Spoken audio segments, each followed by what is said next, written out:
ao ministro. Bom dia, ministro. Bom dia, ministro. Bom dia, bom dia. Bom dia, ministro. Bom dia, bom dia. Tudo bom? Tudo bom, tudo bom. Bom, deixa eu aproveitar aí que o senhor já está.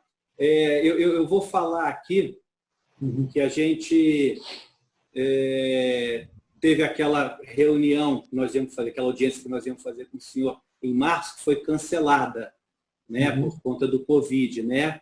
E aí uma das possibilidades dessa nossa reunião agora é a gente dar seguimento a isso, né? Uma vez que o comitê lá tinha essa expectativa de estar com o senhor, né?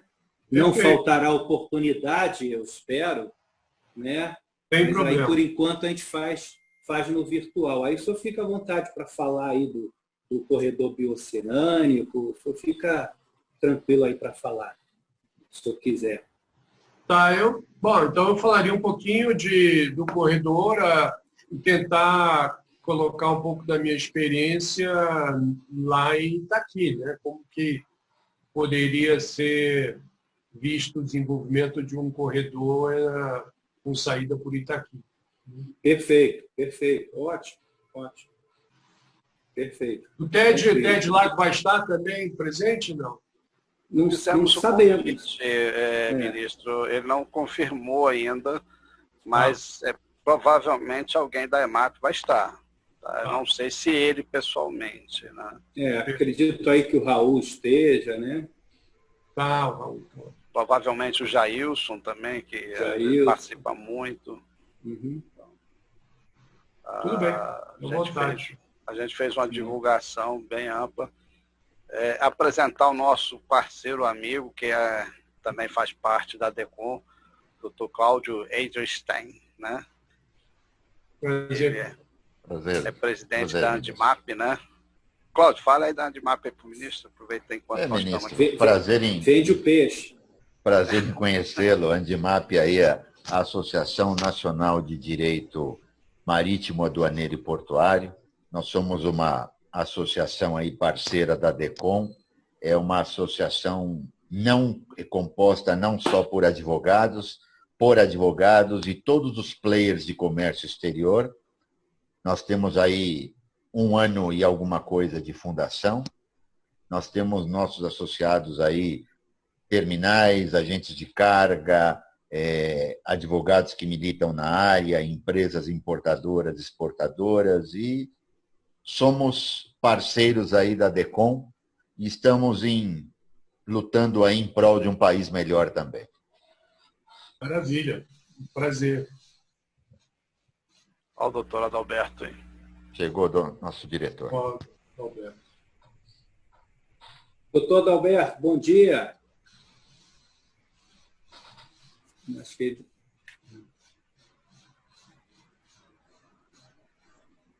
Está nos ouvindo, doutor Alberto? Bom dia.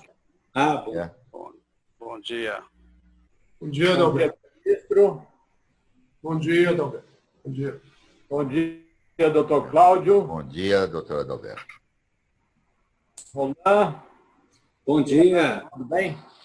Bom. Doutor Adalberto, já havemos indicado para a diretoria, né, da agência. Isso. É uma pessoa que é do TCU. Isso. Considerando aí a influência aí do senador, é possível que já coloque o nome dele lá no Senado na próxima semana, né? No esforço da próxima semana. Não, mas não sabe exatamente. Ele estava assessorando o Vital do Rego. Isso. Mas eu acho que não é por aí que está vindo. Tá. Pode ser alguma outra indicação. Mas a informação que eu tenho é que o nome da ANTAC, viu, ministro? Está vindo aí, acho que 20 nomes de agência reguladora que estão as vagas em aberto. E a ANTAC, o doutor Mário Povier saiu e ainda não tinha uma pessoa indicada. tá certo? Então, foi indicado um nome de uma pessoa que lá do TCU, estava assessorando no gabinete do ministro Vital do Rego. Uhum. Eu especificamente não conheço ele, mas é bom que tenha indicação, porque ficar da forma como que estava, diretor interino, isso fragiliza muito a instituição. Gente, Verdade, verdade. Como é que estamos? Eu não estou vendo aí, tem mais pessoas já. Nós abrimos a sala mais cedo, ainda faltam 2 minutos. Eu tinha inicialmente 30 inscritos confirmados. Eu acredito que a partir das 10 horas, porque ainda faltam 2 minutos, as pessoas comecem a entrar, né? Normalmente acontece isso. Já está entrando mais um aqui. Tá bem. Tá. Então, enquanto isso, eu tenho que fazer uma ligação rápida aqui. Na hora que chamar, eu já volto. Tá bom. Bom dia, doutor Aloysio. Bom dia. Como vamos? Tudo bem? Tudo bem. Aloysio. Bom dia, Luiz. Sim, bom dia. Bom dia, doutor Adalberto. Bom dia, doutor Aloysio. Tudo bem? Tudo bem. Dia, Todo mundo de terno, rapaz. Bom dia. É padrão ADECOM, não se preocupe, não. Tá bom. Andimap Mas eu também. sou ADECOM também, mas eu não fui Padrão avisado que também. tinha que vir de terno. Não tem. Não tem, não é necessário. Bom, porque bom dia, ministro. Bom dia, Luiz. Na verdade é porque nós vamos ter uma ação mais externa, aí precisa interno. Não, tudo bem. Aloysio, me diga aqui, qual é a vantagem em termos de navegação do Porto de Santos, saindo do Porto de Santos ou saindo do Porto de Itaqui, por exemplo? Você tem ideia? Porque tem a navegação e tem as escalas, né? Tem o fundeio. Tem de que você depende da carga, do destino. Eu não, em que contexto? Sim, tá. Se for carga do comércio internacional. Sim, mas para onde vai? Por exemplo, você está em Santos. Se você vai para ali para o Cabo da Boa Esperança, você vai descer. Se você for para o Golfo, você vai subir. Vai ter que calcular o número de horas de navegação que você tem, dependendo da rota. Então, depende. Mas vai ser aí, sei lá, 4 dias, 5 dias de navegação. 4, 5 dias, é o que eu tinha pensado. Outras considerações também que você pode fazer, porque depende também da frequência, né? Sim.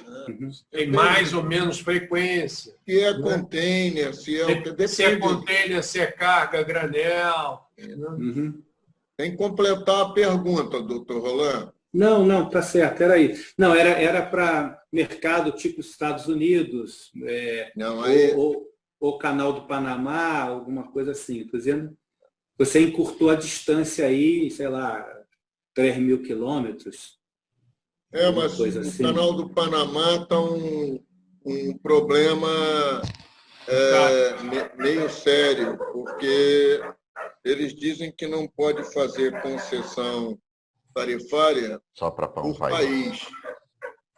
E eles saem sempre pela tangente, ao que parece. Afinal de contas, nós temos especialista aí em geopolítica, mas, ao que parece, a China joga pesado alguma coisa que as cargas que estão mais acima, elas não conseguem ir pelo canal do Panamá para a China, conseguem ir para o Japão. Então, alguma coisa aí que Isso daí não é impressão minha nem nada. Eu fiz a pergunta ao representante do canal do Panamá. Eu digo, poxa, mas o Brasil poderia ganhar, mas vocês ganhariam mais também. Vocês estão comparando o país sem ver o tamanho, a dimensão e a potencialidade. Isso é uma discussão ainda em andamento. Sobre esse aspecto, viu, acho interessante, no âmbito do corredor rodoviário, nós temos feito análises muito frequentes como essa sua pergunta. Quanto tempo, qual o custo, para diversos destinos, né? Destinos, né? Diversos destinos e cargas, né? E cargas. Varia muito. Ministro. Olá, e não é só... Isso é fácil de falar, e não é só um problema em milhas. O custo do combustível na navegação consegue aí alguma coisa como 40% no custo da viagem. Então, dependendo da rota, do desvio, tem que fazer a conta em cima de...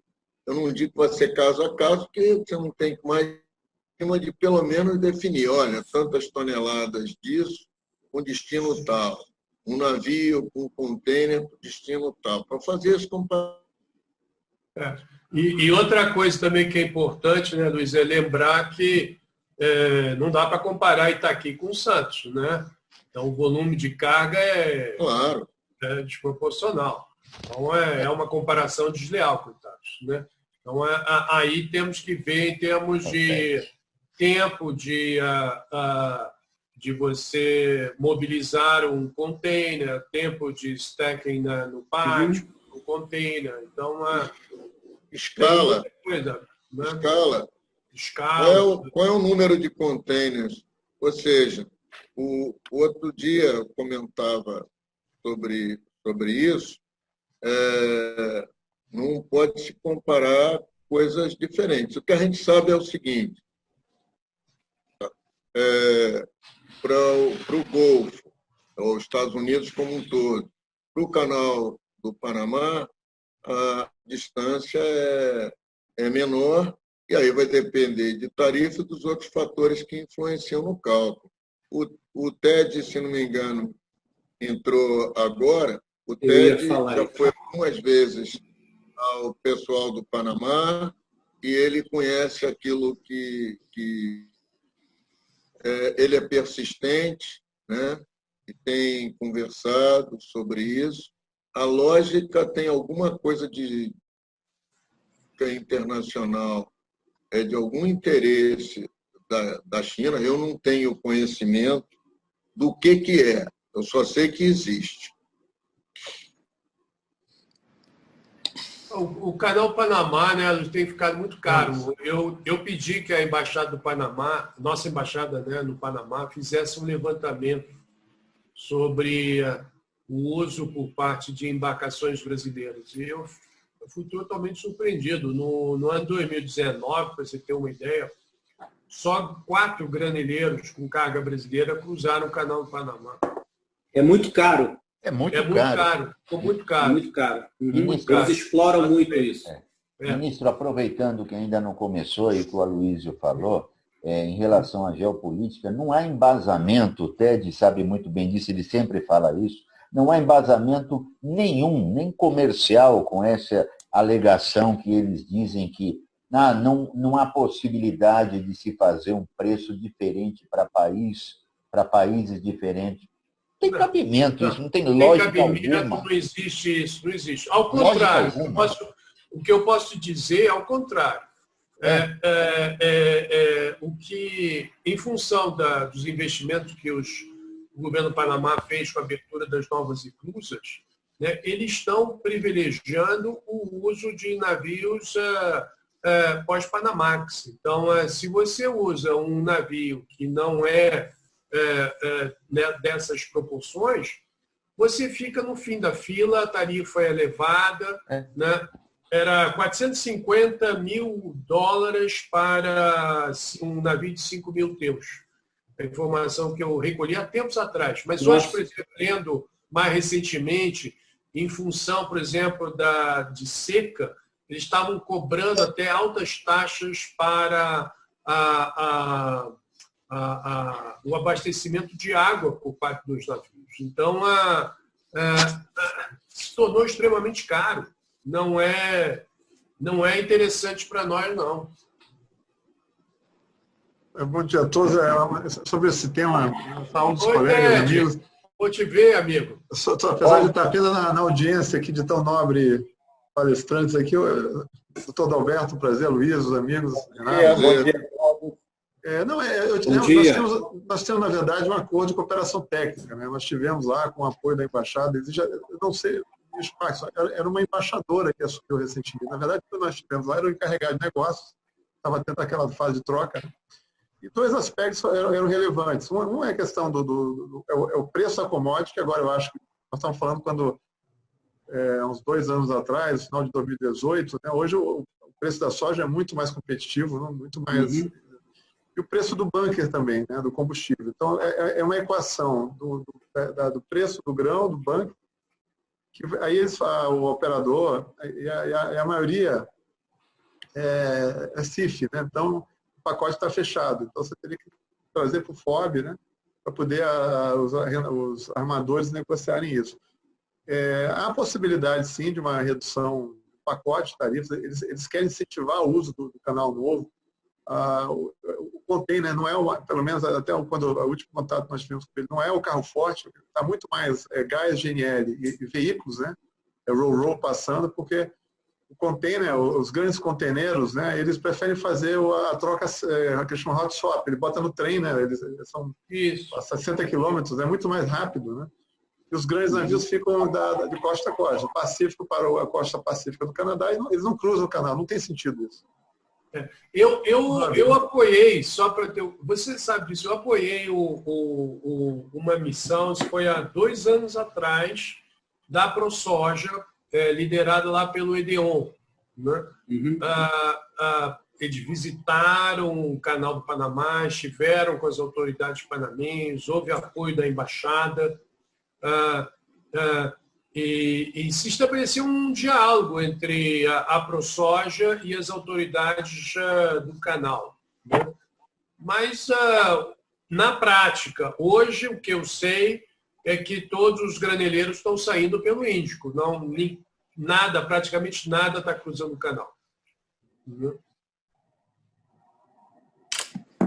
Mas, segundo o TED, essa equação aí ela pode ser positiva para graneleiros, é isso, né? O grão já foi a maior carga do canal nos anos 2000, né? Ali cruzando do oeste, Atlântico Americano ali, né? A costa do Golfo e tal, mas foi perdendo espaço para outras cargas. Então hoje não é mais a principal carga o granel, né? O granel e no navio Panamax, né? Panamax, é.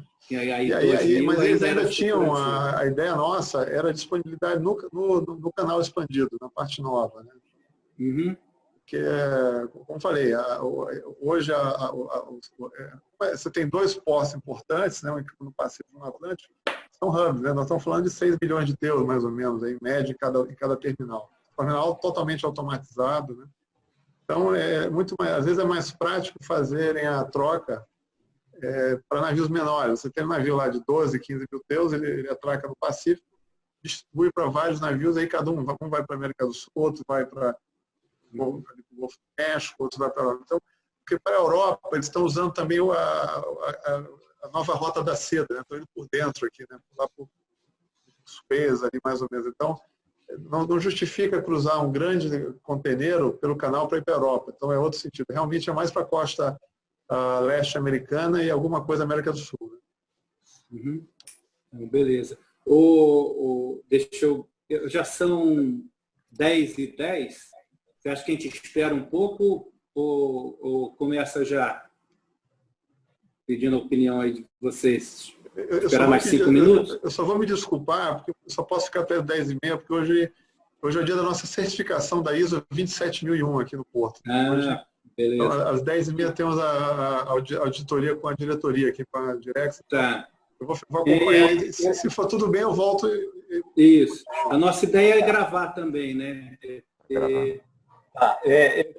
Já havia falado com o Renato, eu devo conseguir ficar até umas 10h45. Eu queria aproveitar esse comentário do Ted para dizer algo que nós estamos trabalhando lá no corredor rodoviário de Oceânia, que é o seguinte: o Porto de Antofagasta conseguiu agora a categoria Ecoporte, né? Então ele certificações ISO para assegurar um processo portuário sustentável, né? Isso, eu tenho usado isso como para singularizar o corredor, na medida que, se você não só trabalha a cadeia de produção, que as empresas exportadoras de carne já estão desenvolvendo, com, por exemplo, a Marfrig, com carbono neutro, nós estamos agora também estimulando o uso do transporte rodoviário a gás, né? Então, você teria toda a cadeia, desde a produção, o transporte e o trânsito portuário, tudo certificado como sendo sustentável. Isso é algo que a gente vem trabalhando, começamos, né? É um processo que nós estamos começando, que o Chile e a Argentina utilizam gás, são produtores, ou importadores, no caso do Chile, então há todo um trabalho também, a Scania interessada em abrir mercado para os seus caminhões a gás. Então, isso é interessante, viu, Ted? Olha só, então, em função aí do presidente Ted, em função do doutor Adalberto, que tem hora, vamos começar, né? Eu ia falar algumas coisas, mas eu prefiro entrar na apresentação, mas eu não queria deixar de agradecer a presença aí das pessoas a essa live, né, do Comitê Gestor, né? Agradecer em especial aí a Andimap, na pessoa do Dr. Cláudio Eldestein, que é um parceiro, né? O doutor Adalberto e o ministro João Carlos Parkinson, né? A gente, no final, vai fazer uma apresentação do planejamento que nós fizemos para 2020 até 2023, justamente para deixar aí os senhores falarem no início. Então, eu acho assim, vou passar para o doutor Adalberto, para a gente não perder muito tempo, né, para ser prático, e aí depois o ministro fala aí, se o Ted voltar, ou quiser ter tempo de falar alguma coisa. Pode fazer uma sugestão, meu presidente. As pessoas que estão aí também, colaborando aí com nosso trabalho, que façam uma apresentação rápida, né? Os presentes, todos que estão participando. O que é que vocês acham aí? É coisa rápida, de 30 segundos. Cada um se apresentar? Se eles quiserem, pode ser. Sim. Então, aberto a palavra aí, na sequência aí, o Bruno, vou dar aqui, Bruno Toscano.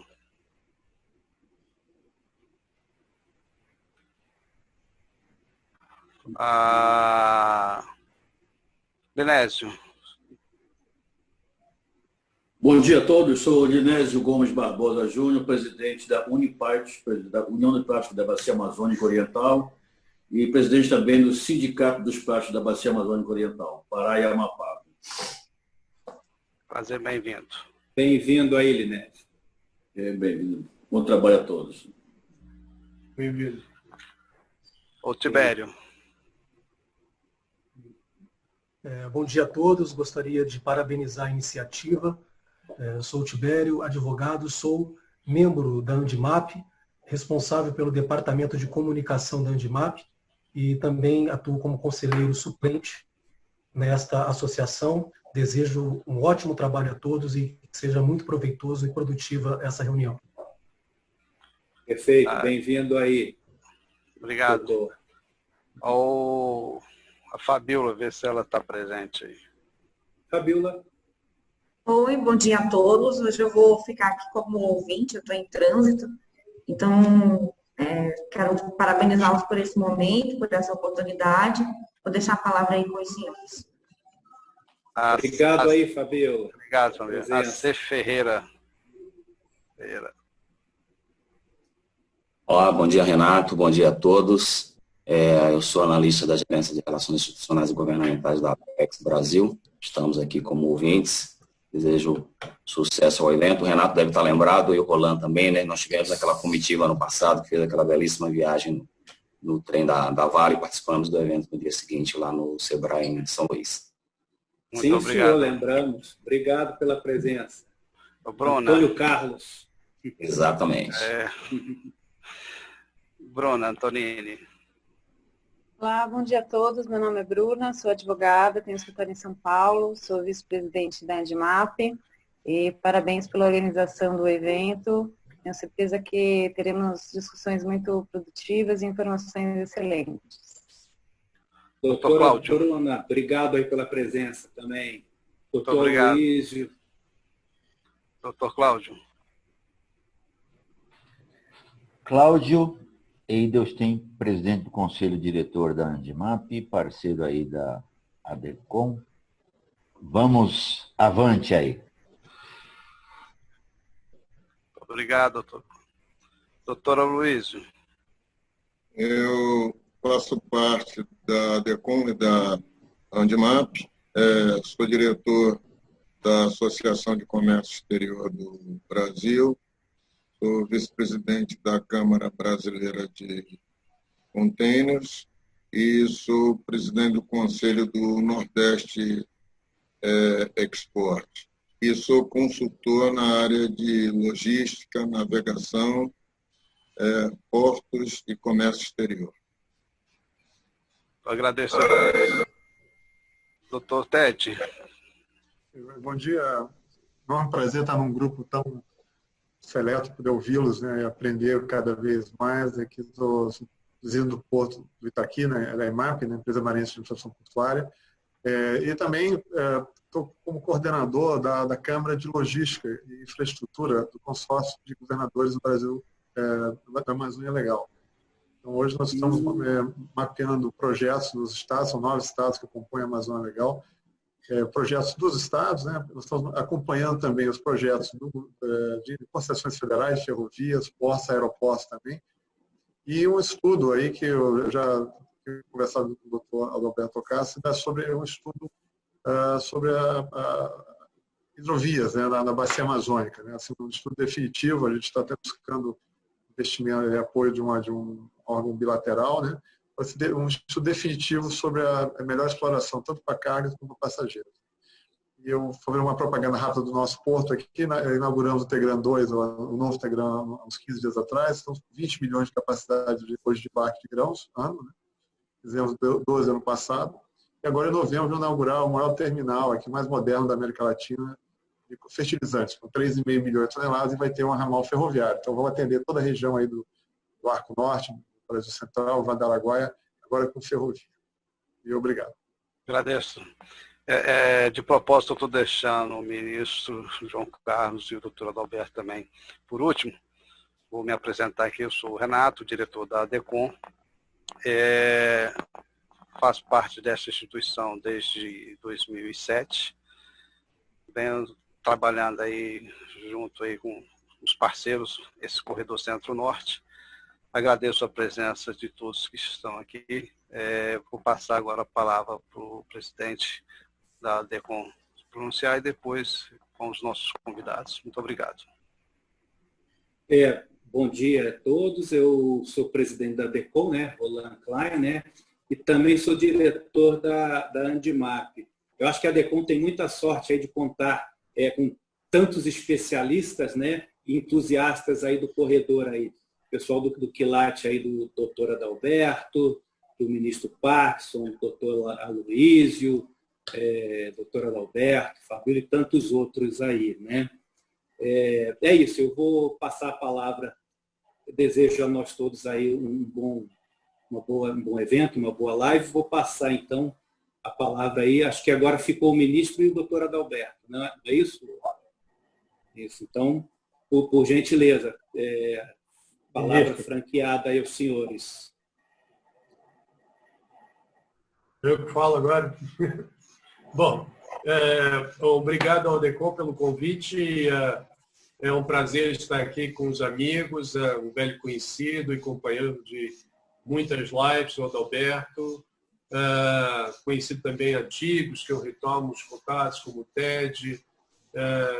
Para mim, um grande prazer, uma honra e uma enorme satisfação poder estar com vocês, compartilhar informações e promover o desenvolvimento do Porto de Itaqui, a melhoria do escoamento de carga pelo norte do país, que efetivamente nós precisamos descentralizar o escoamento de carga através de uma maior utilização de modais, né, modal e modal ferroviário, particularmente, melhorar o processo portuário. Então, para mim é um prazer estar com vocês. Bom dia a todos. Adalberto Pokarski, diretor da ANTAC. É um prazer estar podendo falar com esse grupo seleto aí. E quando fala do corredor Centro-Norte, eu sempre me interesso. Inclusive, não sei se pode, dentro do andamento aí, eu queria até ver se o presidente Ted Lago falasse, até para todos saberem, essa segunda etapa do TEGRAN, tá? O que consistiu a nível de aumento de capacidade de infraestrutura, para a gente ter noção disso aí. E eu fico muito feliz de ouvir isso, Ted. O TEGRAN, quando veio para ser concebido, na verdade, vocês que estão na DECOM aí, tocando a DECOM, tem que ficar muito feliz também. Foi uma das brigas da DECOM ter, não foi uma briga assim à toa, não. Foi muito trabalho institucional, cobrança por recurso. Então, a cobrança que fosse feita a licitação. E, num segundo momento, por coincidência da vida, eu estava na ANTAC. E, a partir de 2014, assumi uma diretoria na ANTAC. E aí eu acredito que eu pude contribuir, inclusive, em determinados momentos, o Porto de Itaqui teve alguns percalços que eu acredito que a gente ajudou a suplantar esses percalços para que o Porto de Itaqui passasse a exportar mais. Tinha algumas travas lá, eu sempre fui contrário, e então, assim, fico feliz de ver essa evolução. E no mais, eu estou querendo escutar. Vocês falaram de um plano aí de 2023, vamos ver se vai dar tempo para ouvi-los sobre esse plano aí e verificar se tenho algo a contribuir. Rapidamente, a razão é exatamente essa, né?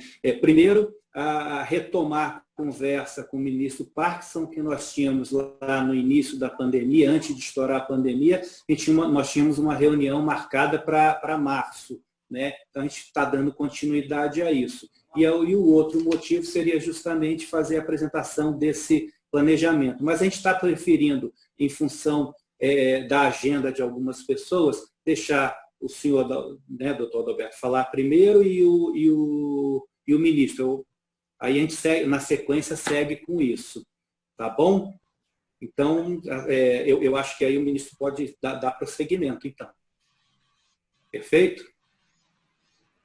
Perfeito. Ministro, você vai fazer alguma apresentação, não, né? Ou vai não, só falar? Eu só falaria.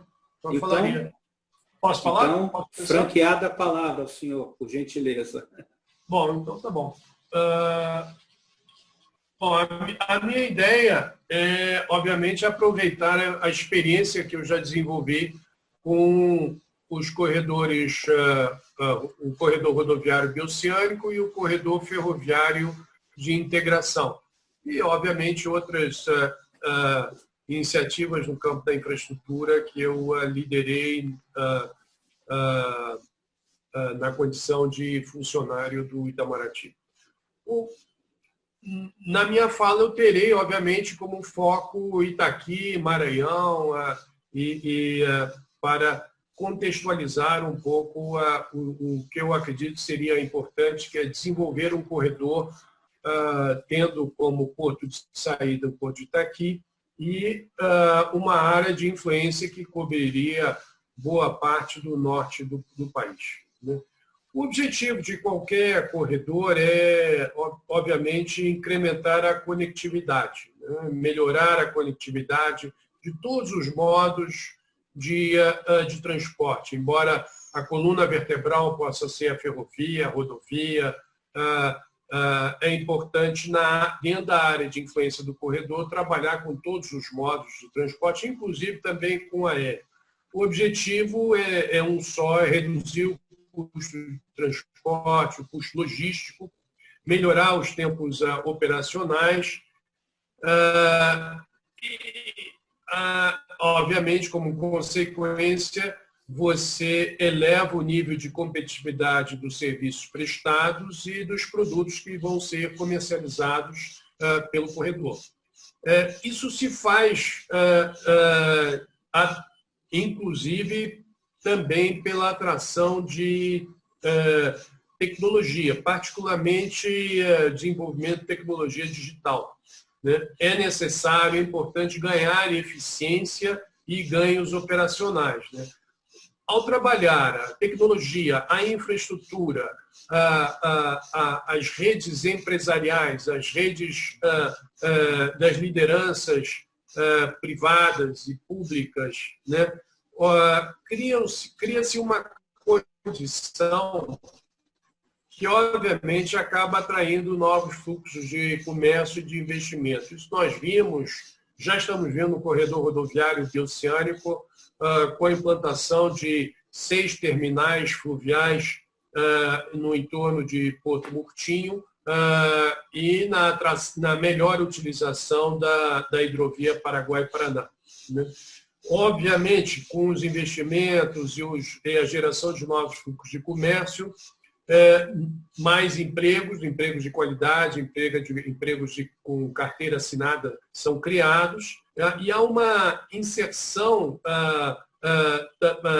também dessas atividades ao longo dos territórios. A gente começa a trabalhar não só a infraestrutura, isso é muito importante, porque trabalhar a infraestrutura sem dar um olhar para o território é não aproveitar a potencialidade e não gerar benefícios para as comunidades locais, né?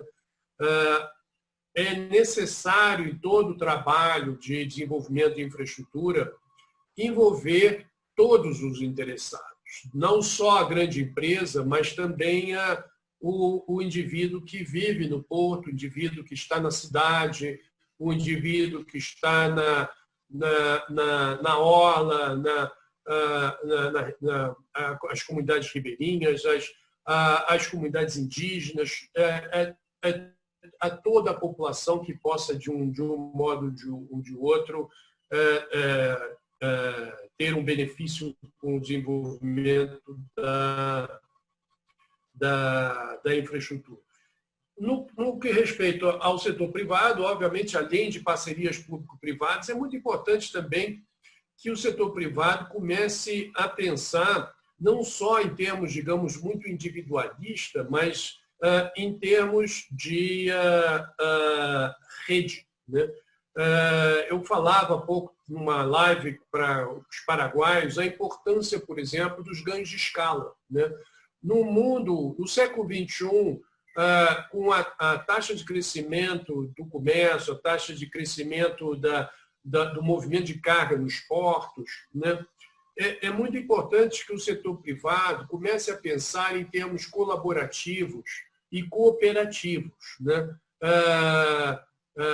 Como eu vou atender, por exemplo, uma demanda chinesa para patas de galinha que eu tive de 150 containers mês, se não é suficiente para produzir isso, exportar, mas se eu somar a produção brasileira com a produção argentina, com a produção chilena, com a produção paraguaia, eu ganho escala e posso ter um papel e uma força na negociação de preços que individualmente não teria.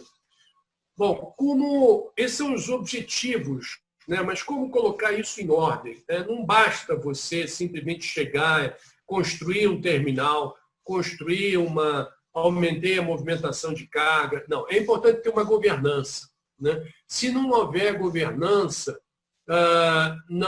o sucesso será temporário, os gargalos e os obstáculos serão superados eventualmente, mas com muita dificuldade. Agora, a governança é que vai criar as condições mais positivas, as condições atrativas para o investidor, o operador. E isso é um conjunto de ações que devem ser articuladas. São medidas aduaneiras excepcionais, então você tem que trabalhar com a Receita Federal, você tem que ter o apoio político não só do governo central, mas também do governo estadual e municipal, porque barreiras podem ser impostas, às vezes, pelo governo central, num conflito de interesses com o governo local. A infraestrutura e os serviços logísticos têm que conversar, né? Tem que haver um diálogo fluido entre a logística e a infraestrutura. A infraestrutura, ela é burra, né? Agora, quando vista no contexto da logística, ela se torna mais eficiente.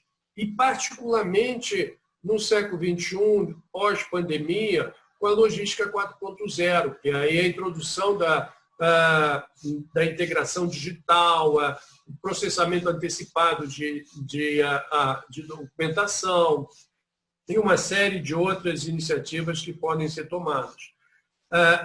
Além do pilar político, do pilar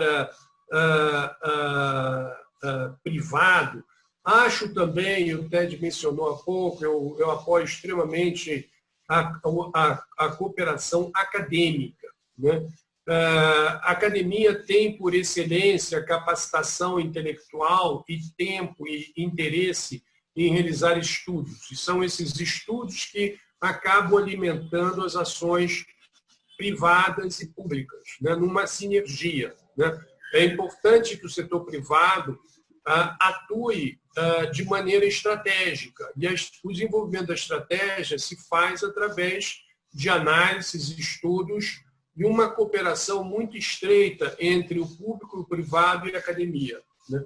Então, esse conjunto de ações, quando bem articuladas, de maneira sinérgica, vão permitir ter uma visão mais sistêmica do processo de movimentação de carga numa região, né? Então, esse conjunto irá permitir que a gente trate uma infraestrutura, que é a implantação de um corredor, de uma maneira um pouco mais holística, porque há várias formas. Você pode ter por exemplo, eu posso implantar melhorar um porto, estaria nesse caso, obviamente, estimulando um transporte. Eu posso melhorar a conectividade do porto com a ferrovia, nesse caso eu estaria trabalhando com transporte multimodal. Agora, quando eu começo a pensar na logística, onde eu vou localizar meus CDs, onde eu vou ter armazéns, como eu vou movimentar minha carga, eu estou, então, trabalhando um corredor logístico. E quando eu começo a pensar se eu tenho tudo isso, então eu posso estabelecer polos de produção aqui e ali, eu posso gerar novos fluxos de comércio que estavam latentes, mas agora se desenvolvem, surgem, né? Brotam com a melhoria da infraestrutura. Então, eu estaria tratando de um corredor econômico. E eu posso, em última instância, quando eu começar, através de acordos de colaboração e de cooperação entre atores privados, criando clusters, né? Eu posso desenvolver em torno do Porto de Itaqui um cluster de etanol, um cluster de açúcar, um cluster de produção de carne. Bom, aí eu estou num outro âmbito, um nível mais avançado de desenvolvimento dos corredores, que eu chamo de corredor de desenvolvimento, em que o corredor é uma plataforma para o desenvolvimento territorial, né? Eu transformo a realidade territorial, não só articulando atores e interesses, mas gerando mais renda, né? Bom, obviamente que, em se tratando de um porto que visa o escoamento da produção, é extremamente importante uma aduana ágil, eficaz, né? Um apoio da EPL, nós quantificamos, por exemplo, que uma aduana não integrada, né? Ou seja, como nós estamos acostumados a ver nas nossas fronteiras, em que, em vez de você ter um controle integrado, você tem uma dupla cabeceira, você controla do lado brasileiro, você controla do lado paraguaio, argentino, chileno, o que for. Isso é custo, porque muitas vezes implica em filas para os caminhoneiros. E o que significa isso? Significa que você pode ter implantado, por exemplo, uma ponte, agora, um caminhão parado, né, por horas, dias, né, isso é um custo para o dono da frota, é um custo para o motorista, né, é um custo para o operador comercial, para a empresa que prestou o seguro, né, para o importador. E esse custo tem que ser contabilizado, porque é importante que esse problema seja atacado. Não basta você implantar uma infraestrutura moderna e eficiente se todo esse esforço for perdido através de um processo aduaneiro oneroso e extremamente moroso, né? Então, nós contabilizamos com o apoio da EPL, se o caminhão ficar mais ou menos retido, digamos, por 72 horas, né, numa fronteira, o custo disso seria em torno de R$ 3.373. Né? Bom, se multiplica o número de caminhões, multiplica a carga, multiplica por anos, você chega a um número expressivo, que pode ser, muitas vezes, superior ao custo da própria infraestrutura, né? Então, é importante que as autoridades locais, autoridades portuárias, autoridades estaduais e centrais, né, estejam conscientes de que eu não estou ao buscar eficiência no trânsito aduaneiro, eu não estou comprometendo o nível de segurança. Eu quero é que a segurança seja desenvolvida, fortalecida, sem comprometer a eficiência do trânsito aduaneiro, porque isso significa simplesmente transferir custo para o operador, para o privado. Bom, outro aspecto que é importante, né, e aí eu chamo a atenção do Porto de Itaqui, das autoridades do Maranhão, das autoridades estaduais, é que é necessário, quando se trata de um corredor, conhecer a área de influência desse corredor, né? O Porto de Itaqui teria influência para atrair carga do Peru, da Colômbia, terá influência para atrair carga de Anápolis, né? Poderá desviar carga do Nordeste, né? Então, qual é a área de influência de um eventual corredor e do Porto de Itaqui, né?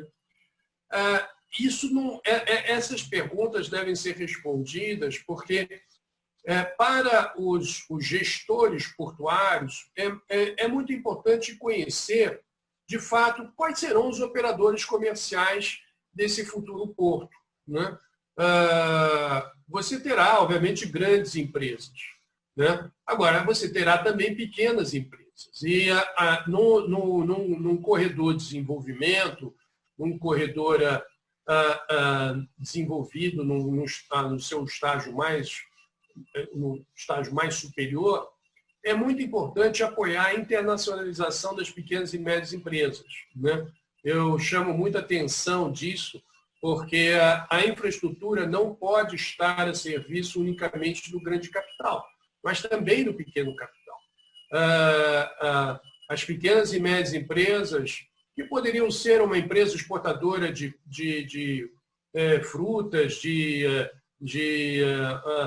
dou um exemplo que me chegou ao conhecimento ontem, que no Porto de Urimáguas, lá no Peru, não só eles estão movimentando frutas, mas até sorvete, né? Obviamente produzido por empresas locais, empresas menores. Então, é muito importante conhecer, de fato, quem será o meu cliente, né? Na perspectiva do gestor portuário. Outro aspecto também importante, que também cheguei me chamou a atenção com a experiência lá de Mato Grosso do Sul, para você operacionalizar uma carga, você precisa, obviamente, de empresas especializadas. E me chamou a atenção que, no caso de Mato Grosso do Sul, o Estado só dispunha de 5 tradings registradas em Campo Grande. As principais trades que operam com a produção de Mato Grosso do Sul e com tradição no Mato Grosso do Sul são grandes trades internacionais e com a participação de trades locais é muito baixa, né? Isso tem um impacto importante, porque eu comecei, por exemplo, a envolver a própria academia, estimulando o desenvolvimento do comércio exterior nas academias, para que sejam formados empresários com conhecimento na atividade de comércio exterior. Incentivei a Associação Comercial de Campo Grande para estimular e incentivar a abertura de novas tradings. Venho promovendo lives entre startups de Mato Grosso do Sul ou pequenas e médias empresas de Mato Grosso do Sul com a ProChile para familiarizar esse ator ainda incipiente do comércio exterior a conhecer melhor as práticas comerciais e poder, de fato, poder operar com independência e liberdade. Um outro aspecto também que é importante e que imagino que se registre isso também no norte do país, é quando você começa a trabalhar com um porto envolvendo muitos modais, obviamente que surge a necessidade de serviços específicos, né? Por exemplo, Porto Murtinho, né? Cidade pequena, com forte crescimento agora, possibilidade de atrair carga pela hidrovia, pela rodovia, possivelmente no futuro não muito distante também esperamos que eu possa levar e trazer carga por ferrovia. Bom, isso vai exigir, obviamente, um servidor especializado, que é um operador logístico multimodal, né? O Estado de Mato Grosso do Sul, a academia, Porto Murtinho, estão em condições de oferecer, então, esses serviços logísticos de qualidade. A infraestrutura precisa de serviços modernos, mas os serviços modernos vão exigir, obviamente, trabalhadores capacitados. Então, eu me pergunto se no norte também não haverá uma carência de operadores logísticos multimodais, né?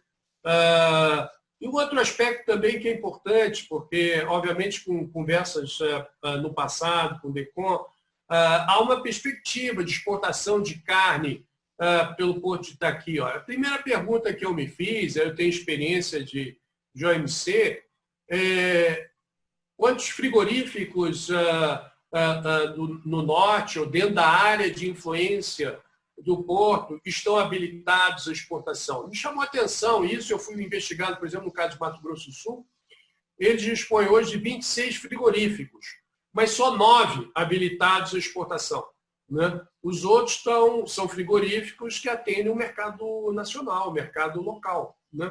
Então, é importante também conhecer se vamos trabalhar com carne e frigoríficos, se esses frigoríficos estão habilitados a exportar, né? E a habilitação é um processo longo, que se faz mediante autorização assegurada junto ao Ministério da Agricultura brasileiro, mas, sobretudo, mediante acordos que exigem controles fitossanitários estritos por parte do país importador, né? Outro aspecto, que obviamente também, quando se fala, sobretudo, de produtos perecíveis, como carne, é a implantação de uma logística 4.0, que vai exigir um monitoramento permanente da origem ao destino final, né? O frigorífico, o dono do frigorífico, vai querer controlar o movimento da sua carne containerizada até o porto. O importador vai estar interessado em acompanhar em tempo real o movimento do seu container, né? E isso significa integração digital em tempo real, né? Obviamente que poderíamos fazer esse controle por satélite, poderemos fazer por RFIDs, lacres eletrônicos nos containers, né? Digitalização de todos os processos, né? Quando se trata de produtos perecíveis, então a exigência da integração digital, de um trânsito aduaneiro eficiente e ágil, de uma ampla rastreabilidade do produto, porque o importador tem que ter garantia de que o produto que ele está comprando veio, de fato, da fazenda X ou Y, né? É necessário, então, que se faça um esforço também para assegurar uma ampla cobertura digital de todo o processo, né? Isso se pode fazer usando também acordos, né? Acordos internacionais. Eu mencionei no passado e reitero, né? Acordos com autoridades de controle aduaneiro do Oriente Médio, dos Estados Unidos, da Europa, para que o controle da carga se faça antecipadamente. Antes da carga ser exportada, o produto já pode ser controlado em território brasileiro, mediante acordos e presença de autoridades aduaneiras e fitossanitárias do país importador, de modo a acelerar o trânsito da carga, né? Garantindo, obviamente, um embarque muito mais ágil e, sobretudo, um trânsito no país de destino muito mais eficiente e acelerado. Isso existe. Eu, por exemplo, vivi na Irlanda. Há acordos entre a Irlanda e os Estados Unidos, o controle aduaneiro, inclusive de passageiros, em Dublin, me permitia que um acesso aos aeroportos de Nova York, por exemplo, privilegiado. Eu não era controlado quando chegava no aeroporto Kennedy. Eu simplesmente já saía diretamente, porque o controle já tinha sido feito em Dublin, né? Obviamente, isso significa que houve acordos entre as autoridades irlandesas e norte-americanas, e poderia muito bem ocorrer entre as autoridades brasileiras e norte-americanas ou outro país de destino, né?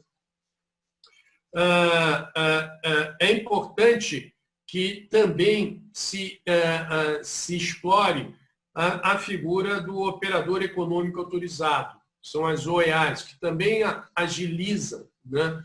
Através de acordos mútuos, né, entre autoridades aduaneiras. O Brasil acaba de negociar, por exemplo, um acordo mútuo com a Bolívia, que vai permitir a negociação e autorização do status de operador econômico autorizados para as empresas que cumprirem com os protocolos exigidos pelos dois países, né? Com isso, o trato aduaneiro para aquela empresa será diferenciado, né? Isso simplesmente significa que eu vou usar melhor os meus recursos e também vou atualizar a minha análise de risco aduaneiro, né? Fiscalizando e investigando o que de fato precisa, e não um operador econômico autorizado, né?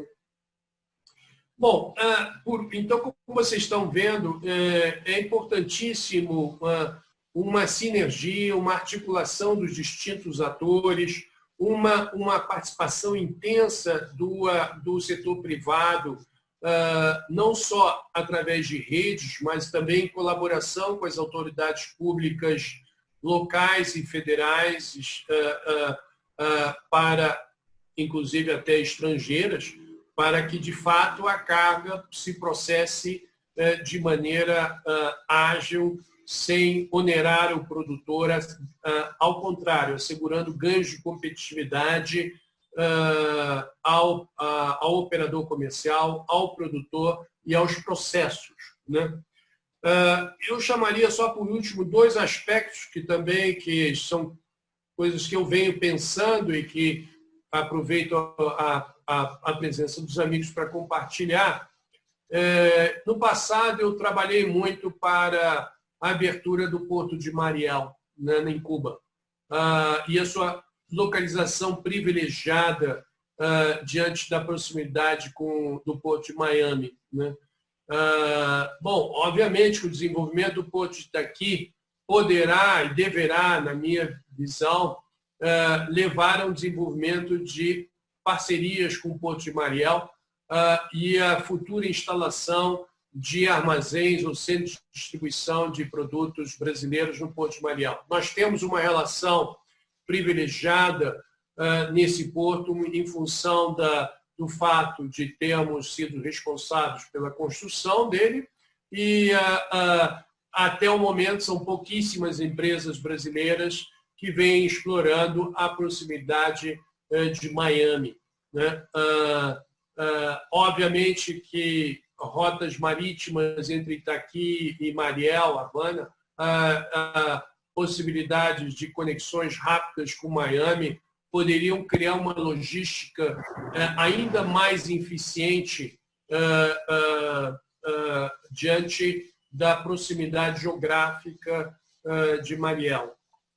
E um outro elemento que eu também trago, que eu acho que é importante, trabalhar a sustentabilidade dos processos, né? E eu me refiro não só dentro da empresa, mas também fora da empresa, dentro do porto e entre portos, né?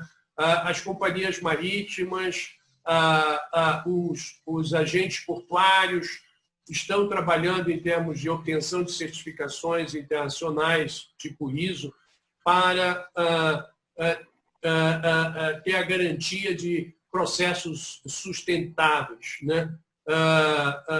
As empresas estão fazendo um trabalho também intenso, Natura, Marfrig e várias outras, para assegurarem processos que sejam reconhecidos como sustentáveis, né? Então, é importante também que a gente veja toda a cadeia, inclusive o trânsito portuário, dentro dessa lógica de sustentabilidade, né? Isso dará ganhos adicionais ao produtor,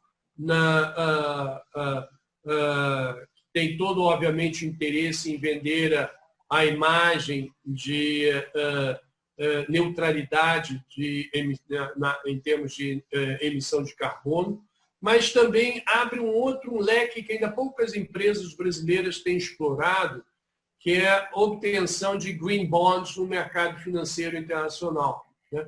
Isso é um filão que os portos, as empresas podem explorar.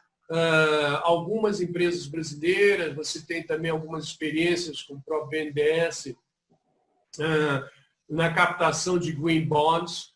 É algo que eu também chamo a atenção de vocês, porque estamos no século XXI e algumas tendências que eu estou apenas sinalizando, elas são irreversíveis, né?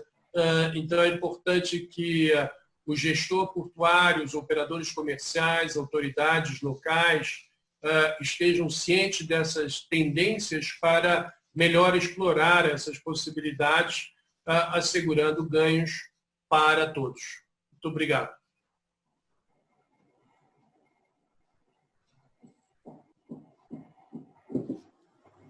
Bom, ministro, excelente apresentação, é sempre uma aula, né? Eu queria fazer alguns comentários, né?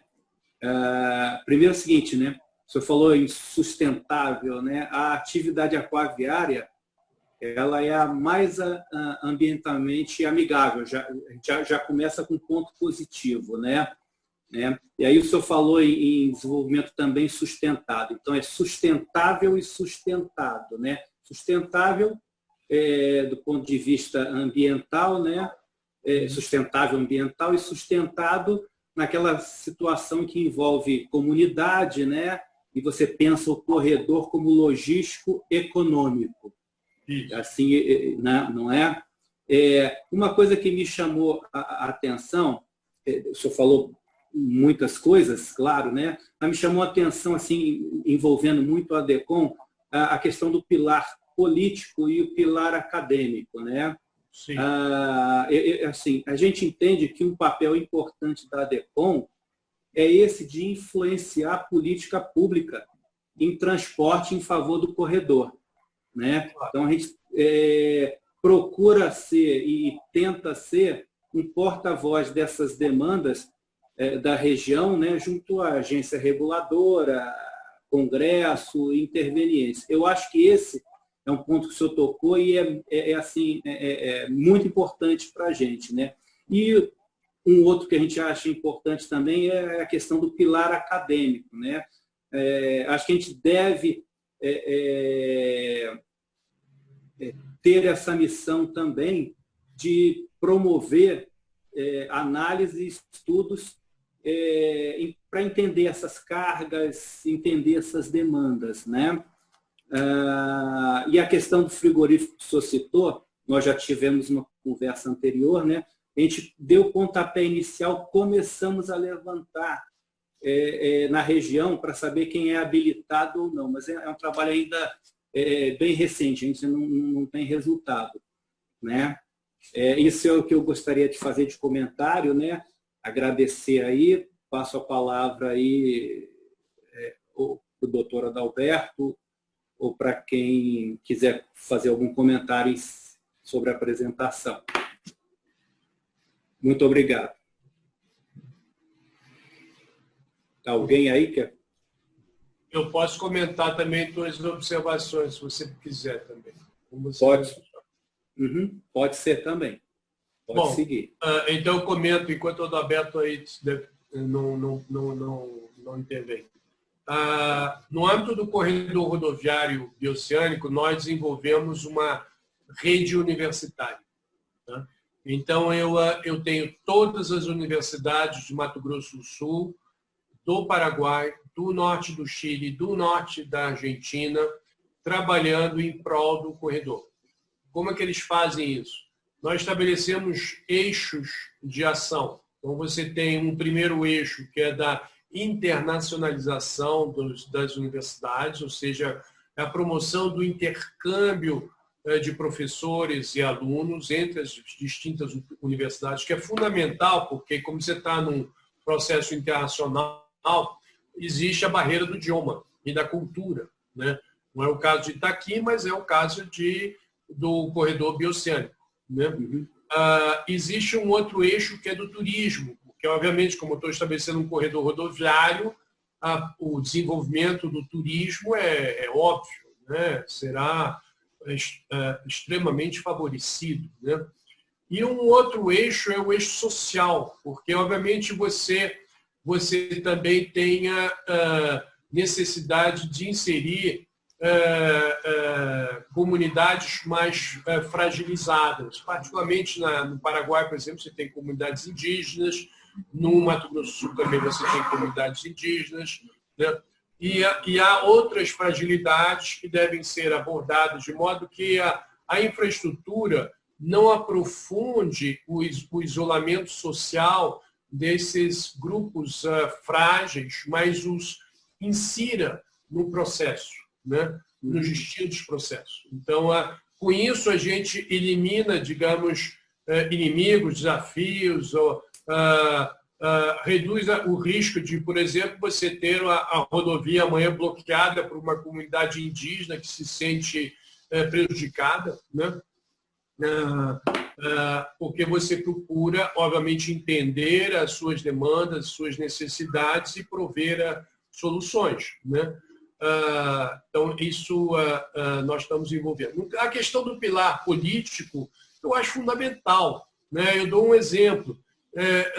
Hoje em dia, o governo de Mato Grosso do Sul entende perfeitamente a importância do corredor rodoviário bioceânico para o Estado, como o corredor vai impactar, e, obviamente, isso gera apoio político por parte da bancada federal, por parte do governador, que sai em busca de recursos. Graças à atuação da bancada federal de Mato Grosso do Sul, conseguimos colocar recursos no orçamento para o anel viário, o acesso à ponte, conseguimos assegurar os recursos da ponte junto ao fundo de Itaipu, foi a atuação do ex-ministro Marum. Temos total apoio da Tereza Cristina como ministra da Agricultura, do senador Nelson Trades na Comissão de Relações Exteriores. Quer dizer, a articulação política é extremamente importante para o projeto, né? Eu não sou ingênuo no sentido de desconhecer que existem resistências de outro tipo, interesses prejudicados, setores prejudicados, regiões prejudicadas, e que para você ter apoio político, o esforço tem que ser feito e concentrado no sentido que as lideranças locais, em todos os seus níveis, entendam, né, a importância do projeto de infraestrutura e como esse projeto vai impactar o Estado, né? Quando isso ocorre, formam-se imediatamente articulações políticas, né? Sempre quando, obviamente, todos os interesses sejam considerados, né? Então, o pilar político é um pilar importante da governança de qualquer corredor, né? E tem que estar articulado com os outros pilares que eu mencionei, que é o pilar privado e o pilar acadêmico. Uhum. Isso, eu vejo que temos aí expoentes aí, né? Você tem lá no Tocantins o senador Eduardo Gomes, você tem lá do outro lado aí o senador Wellington Fagundes, são pessoas que atuam bastante aí na questão de transportes, né? Mas é isso. Bom, eu acho que eu vou passar a palavra para o doutor Adalberto, que está por aí ainda. Deixa eu ver. Ele precisou sair. Precisou sair? Tá. Ele foi chamado, ele precisou sair. Tá. Então, eu posso fazer a apresentação do nosso plano de ação, mas antes disso eu quero ver se alguém quer se pronunciar, se alguém quer falar alguma coisa, você mesmo, Renato, o doutor Luiz, ou qualquer outro especialista aí que queira falar alguma coisa. Existe uma pergunta da Fabiola no chat. Né? Não é bem uma pergunta, né? Lá na nossa apresentação eu vou comentar, porque tem um item que eu vou colocar. Eu acho que pode então colocar. Vou compartilhar a tela. Se ficar faltando, a Fabiola pode puxar a orelha aí e a gente volta no nosso... Sem problema, vou aguardar a explanação dos senhores. Tá bom, colocar ok.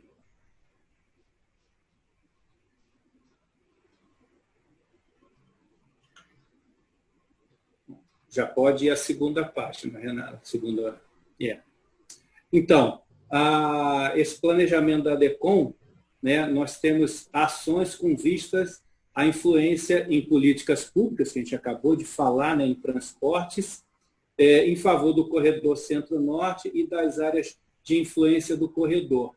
Isso aí inclui aí as lideranças empresariais, né, como foi citado também pelo ministro.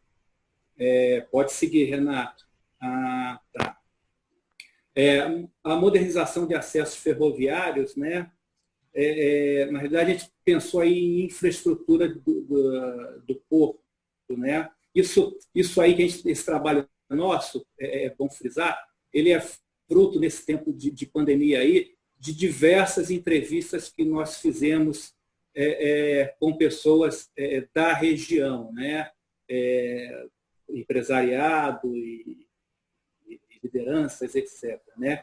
Então, por exemplo, a gente viu a importância da pera ferroviária, né, para facilitar as manobras das composições, né, de forma a melhorar a eficiência. Né? E aí, nesse item, aí, quando a gente fala em infraestrutura, acho que inclui aí a câmara frigorífica, né, que é uma questão que compromete aí as cargas perecíveis. Então, foi uma coisa que a gente tinha já identificado. Né? A questão de manutenção ferroviária, eu acho que casa com uma coisa que o ministro, um caso até que o ministro falou, de horas paradas de caminhões multiplicado por dia, multiplicado por anos. Né? Se você, de alguma forma, consegue operacionalizar um consórcio, alguma coisa para manutenção dessas rodovias, é uma questão de fazer conta, né? Como bem disse o ministro, multiplica essas horas paradas aí por anos, talvez saísse muito mais barato consorciar e recuperar e talvez não esperar verba governamental. Né? Mercado exportadores, né? Na verdade, mercado exportadores e produtos exportáveis, né? E no sentido inverso, né? Cargas distribuídas em razão dos portos do Arco Norte. Né? Quer dizer, não é só a carga que sobe, é a carga que vem e que pode ser distribuída na região, como material de construção, fertilizantes. Né? E é isso, pode seguir, Renan.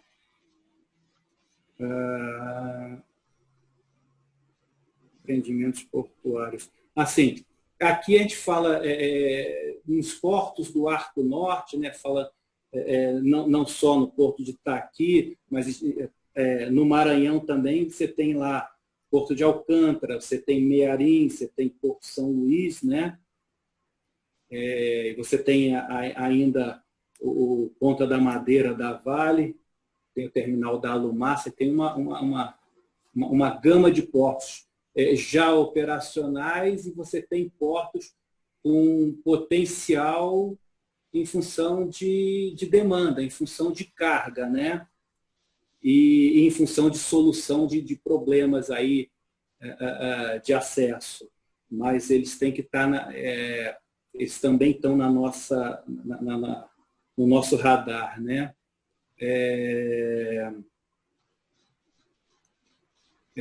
A utilização de carga por container depende de levantamento e de estudo nas regiões, né? Além do que já se sabe, né?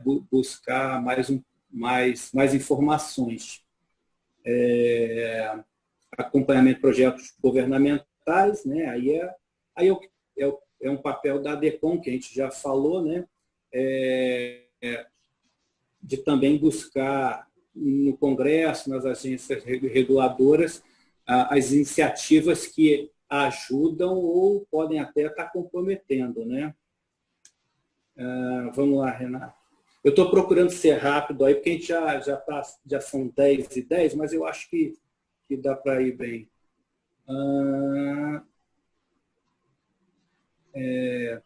Bom, esse é o plano de ação da DECOM, né? Ele é composto por visitas técnicas, reuniões do comitê, as câmaras técnicas, que foi uma coisa que a gente conversou lá no início com o TED, que eu acho que elas têm que acontecer com especialistas e com pessoas da região. Quer dizer, não é o Roland ou o Renato que vai ser coordenador, né? Você vai ter uma câmara temática de exportação, por exemplo, é o pessoal especializado nisso, e a gente tem que fazer essa organização e pegar sugestões. Eu acho que está faltando aí os integrantes aí do comitê fazer sugestões em cima disso, né? Aproveito aqui para informar que as visitas técnicas, elas começaram recentemente, né? O Renato pode, se tiver tempo, pode falar depois. O Renato esteve a coisa de umas 2 semanas em Imperatriz, né? Fazendo uma etapa prévia aí do nosso roadshow, que a gente vai falar, que são os levantamentos na região, né? Nessa oportunidade, a DECOM apoiou uma ação social da Brado, com testes de Covid, uma entrega de testes de Covid na região. Ele vai falar mais à frente, né? Já falei. Pode passar, Renato. Bom, desenvolvimento em movimento, aí é o nosso. Pode passar o próximo, que aí a gente entra no roadshow, né?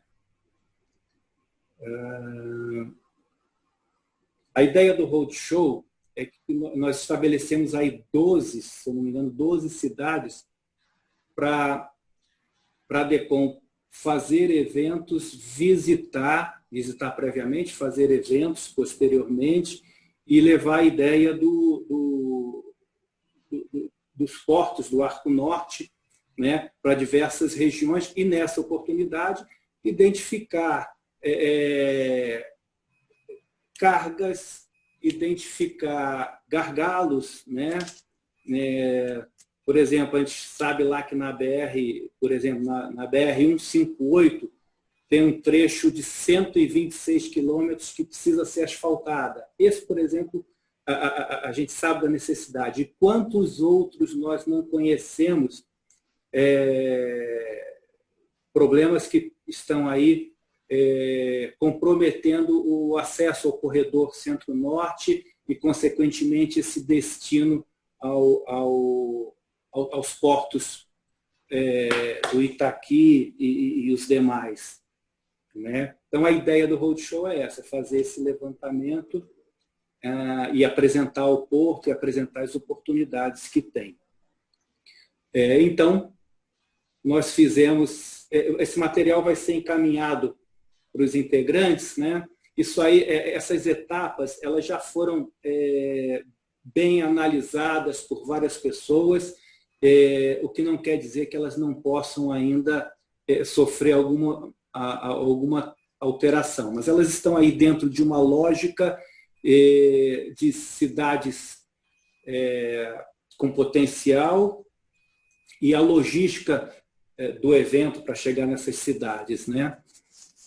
Mas a gente vai encaminhar e ainda podem ser feitas algumas sugestões. Aí, às vezes, de repente, tem uma cidade importante aí que a gente... um centro produtivo que a gente possa ter esquecido. Essa é a apresentação, então, tá, que a gente gostaria de fazer. Se alguém tiver alguma pergunta, alguma questão para falar, estamos à disposição. Doutor Luísio, por gentileza. Bom, primeiro, te elogiar aí pelo trabalho, dar os parabéns. E eu tinha um compromisso marcado anteriormente, que não dependia de mim, eu não posso faltar. É uma reunião com o secretário Diogo Piloni para as 11h30, e eu achei que daria tempo. Então, primeiro, eu estava ansioso de a palestra do doutor Adalberto, precursor sempre em relação ao desenvolvimento do corredor Centro-Norte, as coisas que hoje estão acontecendo. Ele já preconizava isso.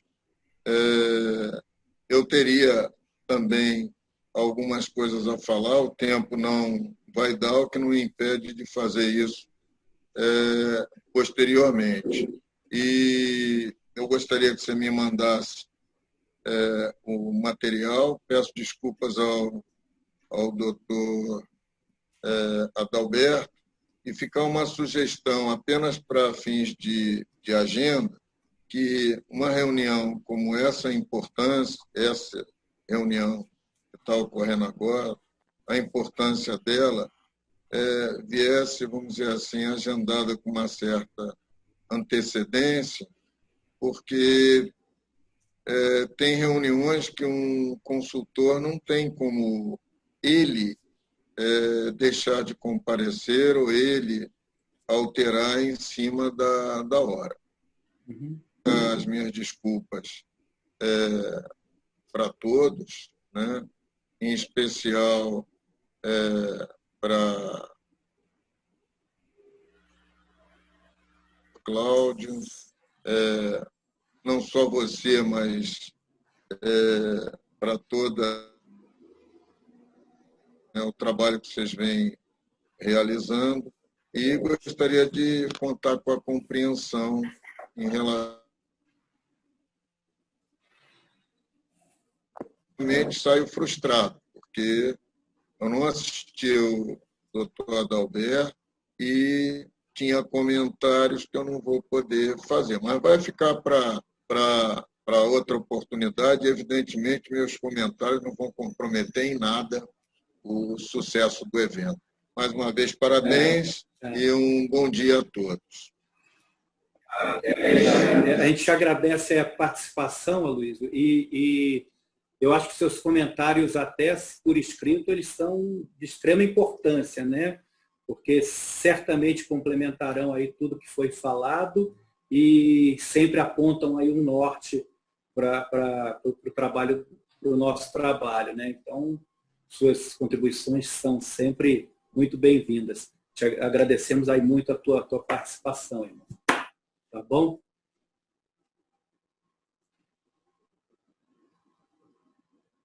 Mais alguém aí? E para o ministro Parkinson.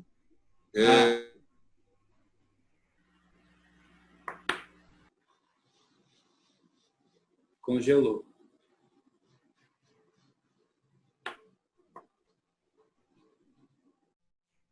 Raquel tem que dar um jeito.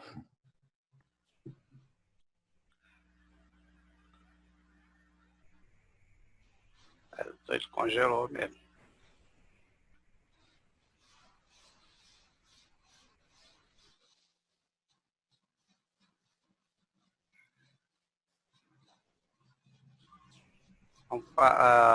Uma pena aí, nosso mestre, né, congelou a imagem dele aí. Até quero aproveitar aqui a palavra, só um minutinho, para agradecer a presença de todos, mas também pontuar que é uma reunião, não é um show, na verdade. Essa reunião é a reunião do comitê. Alguns não fazem parte diretamente, mas fazem parte indiretamente por apoio à DECOM. Então, é uma reunião mais realmente centrada, com poucas pessoas mesmo. Lógico, nós tínhamos algumas pessoas confirmadas que não compareceram, mas que com certeza vão estar recebendo. Teve um até que me pediu desculpa porque o sinal de internet também deu problema. Mas, enfim, eu acho que foi muito produtivo. Queria só complementar em relação da minha visita. Não foram 2 semanas, que a gente na pandemia a gente perde tempo. Foi semana passada. Uma semana. Eu estive lá em Imperatriz, aproveitando um convite da Brado para participar de uma ação social e fiz várias visitas às áreas lá, às empresas e à Associação Comercial Industrial, CDL, SEBRAE, e eles estão muito carentes realmente de informação desse corredor Centro-Norte. Inclusive, ministro, nós já começamos a levantar essa informação sobre os frigoríficos a partir de lá mesmo, né? Temos uma informação, ainda precisa ser modulada, mas é que realmente parece que não tem ninguém certificado lá no Maranhão. Eles acabam exportando pelo Pará e acho que não para os Estados Unidos. Mas já estamos trabalhando nessas informações. Isso que o Roland apresentou, que em tela a gente falando, é um trabalho de reestruturação que seria feito desde o início do ano, mas devido à pandemia a gente teve que parar e fomos fazendo levantamento de informações. Então, a gente conta muito com o apoio de todos vocês, né, para que a gente possa participar. Quero agradecer a presença do Dr. Raimundo Holanda, aí, que é presidente da FENAVEGA. Ele também vai precisar sair, que ele tem justamente uma reunião de diretoria. Ele já tinha avisado que a participação dele era curta, tá? Mas agradeço a presença dele. E volta a palavra aí, presidente. Só queria fazer essa complementação. Então, é importante aí você falar da visita que fez, né? Mais alguém deseja falar? Eu só queria fazer um comentário rápido também antes do encerramento, que eu acho que é importante para os próximos passos, né? Primeiro, insistir nessa avaliação de fato, quais são os frigoríficos dentro da área de influência do porto que poderiam estar habilitados para exportação. E essa informação ela tem que ser compartilhada com o TED. Né? Por quê? É importante também que o porto avalie e tome conhecimento da capacidade ou do volume de carga que poderá ser destinada ao porto, porque isso tem implicações em termos, por exemplo, de reefers, né? Ou, eventualmente, a construção de uma câmara frio, porque, dependendo do volume, os reefers poderiam ser insuficientes e a câmara frio ser necessária. Né? Um último elemento também que eu chamaria atenção, só para motivar mais essa ideia do corredor norte, é o levantamento de custos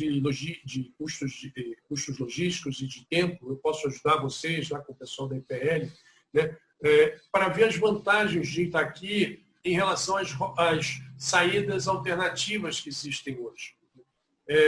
Quanto tempo, qual é o custo sair de Santos para Miami? Quanto tempo vai levar de Itaqui para Miami? Né? Quanto tempo cruzando o Canal do Panamá, indo pelo Cape Horn, indo pelo Canal de Suez? Né? Tudo isso tem que ser avaliado, comparado, para vocês identificarem os mercados-alvo e as vantagens operacionais que a localização geográfica do porto oferece. Isso é um elemento importante primeiro, para a conscientização da importância do corredor. Né? As pessoas, o ator político, o ator econômico, eles gostam de ver números, de ver realmente vantagens claras, né, em termos, e nada melhor do que redução de tempo e redução de custos. Né? Eu fiz isso com relação ao corredor rodoviário, nós analisamos bioceânico, analisamos as distintas alternativas e identificamos, por exemplo, vantagem, 12 dias saindo por Antofagasta, né? Analisando as condições portuárias do Chile, analisando as condições portuárias de Santos, as distintas rotas, os tempos e os custos, porque isso também é frete. Né? Então, tem essas análises, eu posso ajudar vocês no futuro, elas são importantes para singularizar as vantagens do Porto de Itaqui. Isso que o ministro está falando foi uma conversa que nós tivemos no início antes da live, né? A gente estava falando isso porque a gente naturalmente entende que já tem uma vantagem competitiva aí pelo Porto estar aqui, estar mais próximo de determinados mercados. Né? Então, obviamente, óbvio que tudo em logística tem que fazer conta, né? Mas a gente tem que preservar o nosso corredor, né? E tomar cuidado para que não hajam ações que invertam essa lógica das cargas que naturalmente deveriam subir para os portos do Arco Norte, ver essa carga saindo para o caminho de Santos. Né? Então, essa é uma preocupação que a gente sempre deve ter. Então, acho que vender essa ideia da competitividade, né, ela é muito importante. Então, é só para esclarecer, porque essa conversa foi antes da... O Ted retornou e está até pedindo a palavra. A palavra é dele. Ted, até assim, agradeço o seu retorno. O ministro tinha acabado de fazer um comentário sobre que nós temos falado de uma carga frigorificada, de alguns frigoríficos que podem exportar. E aí ele estava fazendo esse comentário justamente em cima do Porto Itaqui. Então, fica com a palavra aí, Ted. Obrigado. Eu acho que é importante, passamos agora, parece rápido, mas é muito difícil, uma certificação, algum já passou por isso, é bem conceitual, e essa certificação da 27001, permite ilustrar, ela é muito técnica, porque é de segurança da informação, ela então não é apenas de procedimentos e relatórios, ela é física, né, da questão da estruturação do nosso sistema e tal. Mas, graças a Deus, acho que so far, so good. Né? O ministro Paxson falou muito da questão do tempo de viagem. Eu quero reforçar, como ele falou, que um trabalho muito, muito legal lá para a Transoceânica. Na verdade, o corredor ele é a soma de... É um elo, é uma cadeia logística, uma corrente logística, né, com vários elos. Então, hoje nós temos inúmeras variáveis que nós monitoramos, né, buscar essa eficiência. Então, hoje, qual uma vantagem? A questão modal ferroviário. Né? Então, 90% do que é exportado pelo Porto Itaqui, hoje ele chega ao porto de ferrovia. Isso já é você tem escala, você tem eficiência. Você tem outras variáveis, por exemplo, o tempo de espera de navios. Né? Então, isso é um indicador do nosso balanço calcado, e a gente mede mês a mês, nós medimos diariamente, mas a gente avalia em análise crítica mensalmente, e inclusive faz parte da nossa política, né? De monitorar, e essa cobrança é muito forte aos operadores. Né? Então, você vai somando esses diversos tempos e movimentos de toda essa cadeia, você vai encontrar o custo e o tempo final. Time is money, né? O tempo é dinheiro. Então, tudo isso traduz em dólares ou reais. Né? Então, nosso trabalho o investimento que a gente tem feito para diminuir o máximo esse tempo, que pode ser desde o tempo de espera do navio, a entrada de um caminhão, no caso, de uma carga que vem de caminhão, e a gente ouve, infelizmente, em alguns postos ainda isso leva dias, esse tempo de espera. Então, quando você soma tudo isso, às vezes é melhor você, mesmo que não seja um caminho mais curto, compensa. É melhor você fazer um caminho um pouco mais longo, mas do porto para a Interlândia até a originação, compensa essa diferença. Esse é o ponto importante. E o outro destaque que eu quero fazer é que no ano de 2019, nosso principal mercado com milho, que é uma carga forte também nossa, foi a África, não foi a Ásia, pelo primeiro ano.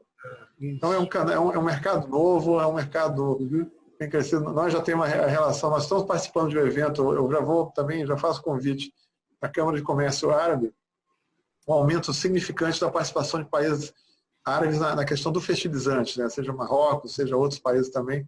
Então, a gente está fazendo essa aproximação com a África, que é um outro grande polo consumidor. A economia tem evoluído, acho que a gente pode falar um pouco dessa geopolítica africana. Na realidade, você está tendo mais desenvolvimento, mais urbanização, isso vai levar a demanda de alimentos, de proteína. Nós somos o mercado. Então, acho que esse é um pouco que eu falo do entendimento do nosso corredor, com a soma de várias etapas, de vários tempos e movimentos, que cabe a nós, cada um, administrar dentro da sua competência, mas a gente tem uma visão global, geral, pelo nosso tipo de operação aqui. Ted, só fazer alguns comentários a partir do que você falou, porque acho que é importante chamar atenção também para Eu tive esse problema no corredor rodoviário bioceânico. As pessoas logo imaginam exportação para a Ásia, né? Aí nós estamos descobrindo que a possibilidade, por exemplo, de importação de fertilizantes pelo corredor do Canadá, né? Que a Índia pode ser um mercado-alvo interessante, né? Que eu posso trazer veículos Ro-Ro a partir de Antofagasta, né? Para alimentar o mercado automobilístico do Centro-Oeste. Mas outras coisas que eu te chamo a atenção, que eu também andei lendo e tomando conhecimento, nós temos uma dificuldade muito grande, Ted, de acessar os portos do Caribe, né?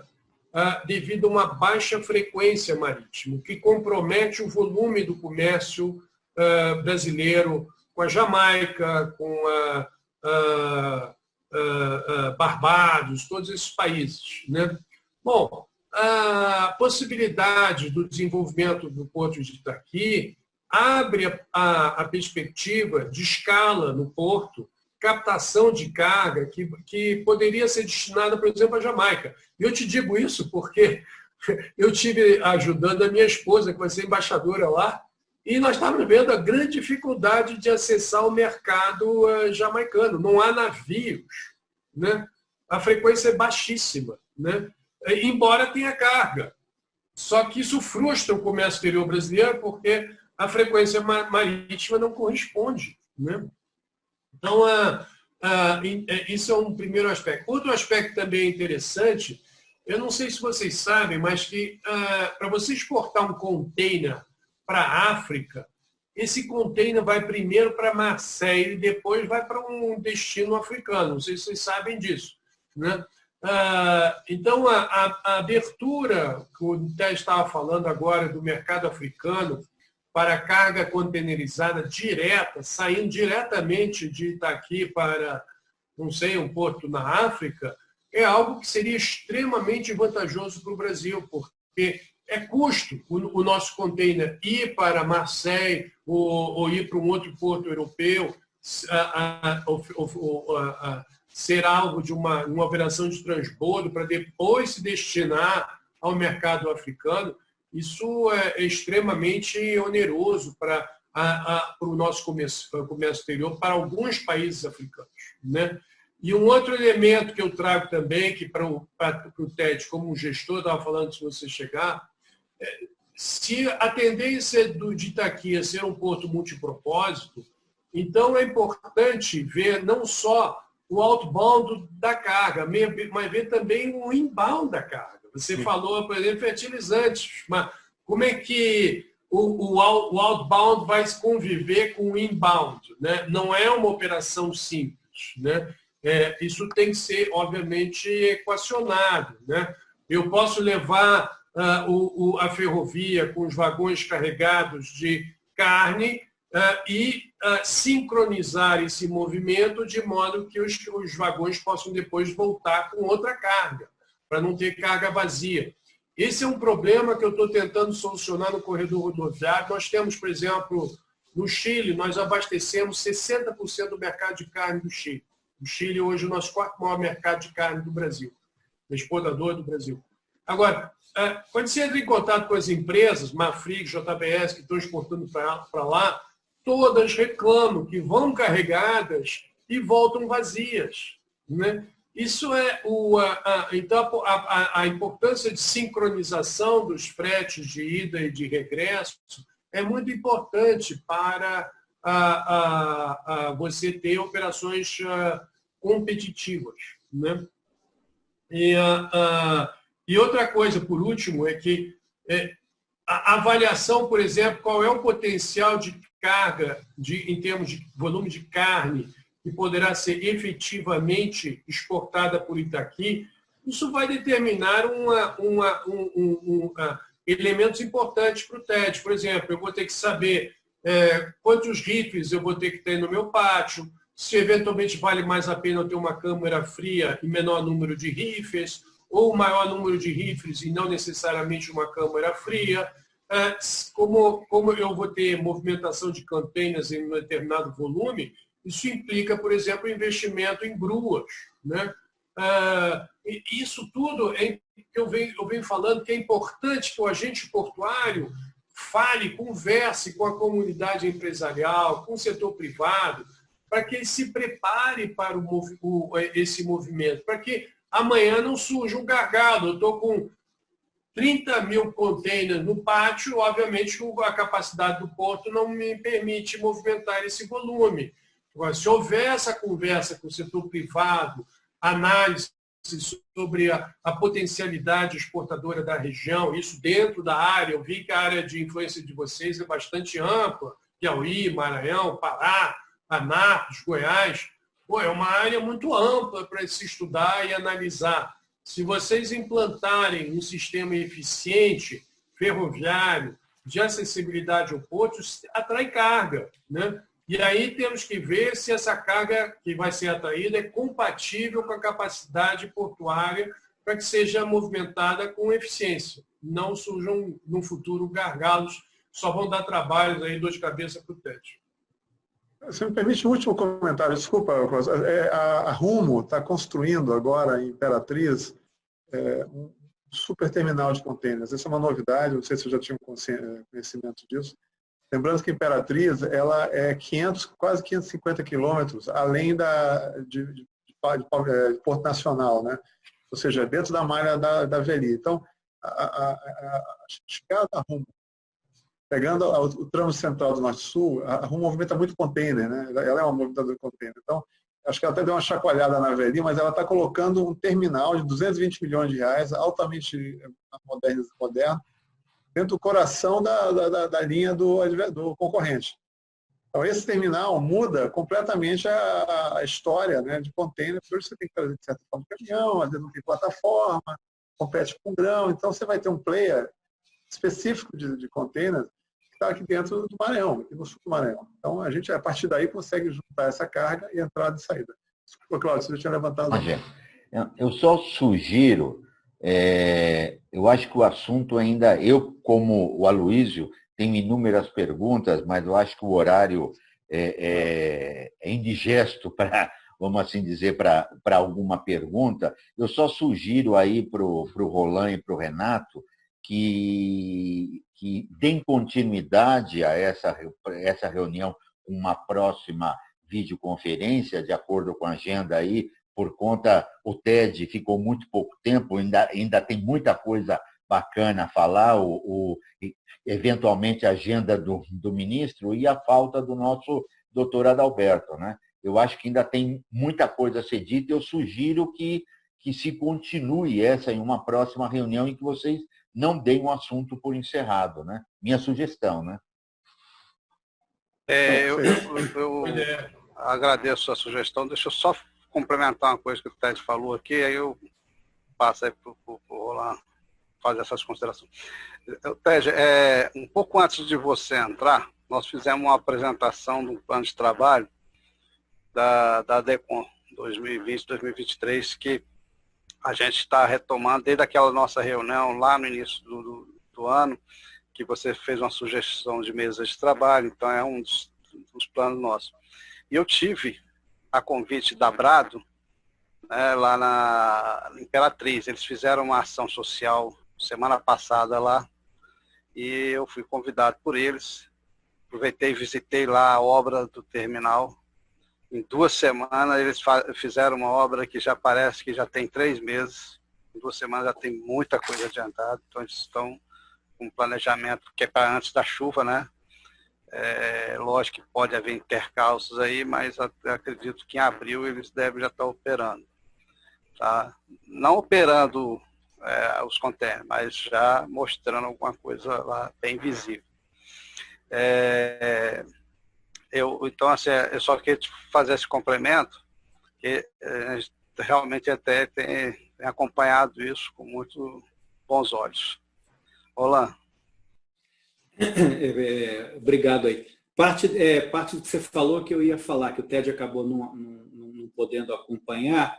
Como a gente vai mandar a apresentação para todo mundo, tá? Então, eu acho até que o TED podia se tiver oportunidade, Renato, a gente mandar pelo menos o áudio para ele acompanhar e fazer para você, Ted. A gente quer levar essa proposta do Roadshow para vocês aí, né? Quer dizer, uma oportunidade da gente ir estar contigo aí, ou uma eventual vinda sua a Brasília também, mas a gente está à disposição para levar isso aí para conversar contigo. Então, o que eu ia sugerir é para você, quando puder, dar uma olhada nesse material e a gente faz uma conferência, nós três aí, pelo menos inicial, para ver se está alinhado, se é interessante para vocês. A ideia a gente acha bem interessante, né? Tá? Ok? No mais, aí, agradecer a presença de todos aí, ao ministro pela explanação aí, sempre ótima em termos de conhecimento, né? O Cláudio aí também, muito obrigado aí, o Tibério, o Linésio, tá? E a gente pode encerrar aí, então. Só pedindo aqui, ministro, eu vejo com a sua secretária uma data ou o senhor já teria uma data para que a gente pudesse... Não, é melhor ver com ela lá, ela que sabe, tem live todo dia, toda hora, não para. Tá certo. Ted, agradeço o seu retorno, ministro, Cláudio, Tibério. Posso sugerir uma coisa? O Ted vai estar, nós vamos estar lá na Nordeste Export daqui a 2 semanas. De repente, consegue uma data com ele e você já conversa rapidinho. Maravilha. Perfeito. Tá bom. Acho que podemos fazer. O Roadshow, apesar de não ter visto a apresentação de vocês, nós temos um planejamento de Roadshow nosso, indo nas cidades produtoras, nos centros produtores aqui. Nós demos uma parada, obviamente, pela Covid, né? Mas a gente tentou pensar alguma coisa virtual, mas nós temos um projeto estrutural já pronto, que eu queria compartilhar com vocês, a gente fazer junto. A gente estava pensando, por exemplo, na Fieto, reunir empresários, produtores, o pessoal do fertilizante, e lá no Mato Grosso do Sul. Tem um parceiro, uma federação que receba, né? A gente, claro, a gente leva o espaço, leva toda a contratação, da coffee break, tudo isso, a gente possa mostrar o corredor para esse público, né? Como está funcionando. Porque às vezes o produtor bota lá no caminhão e não sabe como é que sai, né? É interessante, Ted. Caso você tenha uma agenda aí que a gente possa fazer uma apresentação pessoal ou presencial ou online. Fica à vontade, à disposição, tá. Só agendar. Tá, eu acho que o nosso projeto está muito alinhado com a ideia de vocês, eu penso, tá, né? Se tiver assim, uma correção muito pequena de rumo. Tá? Então, eu acho que é importante a gente compartilhar ideias que a ideia, no fundo, é essa, é vender o Porto, vender o Maranhão nas áreas de influência, ponto. Tá bom? Tá bom? Então, gente, eu acho que pelo adiantado da carga aí, desculpa, adiantado da hora, acho que a gente precisa encerrar, então. Agradeço, ministro. Tá sempre na cabeça. Agradeço, Ted, obrigado a todos. Agradeço também o convite aí a todos. E, Ted, vamos ficar mais em contato, me liga aí, vamos conversar. Estou aqui para te ajudar. Valeu, amigo. Falei nisso. Bom ver sempre. Obrigado a todos aí. Um abraço. Parabéns.